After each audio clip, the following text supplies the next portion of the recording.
उत्तर प्रदेश में 5 साल में सबसे ज्यादा इनकाउंटर 37%। अगर किसी का हुआ तो मुसलमानों का है, तो क्या इनकी मौत नहीं हुई है? तुम कब आवाज उठाओगे इस पर? अगर आप ये समझ रहे कि समाजवादी बीएसपी हो या कांग्रेस हो वो इन मसाइल को उठाएगी, नहीं उठाएगी। वो सिर्फ तुमसे कहेगी कि तुम्हारा पैदा होना, इस दुनिया में आना इसलिए है कि तुम्हारे बाप दादा हमको वोट डाल दिया है, अब तुम भी वोट डालते रहो, हमारे कैदी बनकर रहो, हमारी गुलामी करते रहो।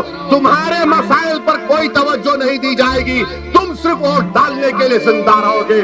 मैं आपसे कह रहा हूं कि हम नहीं मरेंगे इंशाअल्लाह ताला। हम सियासी तौर पर मरने के लिए नहीं आए। जिंदगी और मौत का फैसला तो अल्लाह करता है।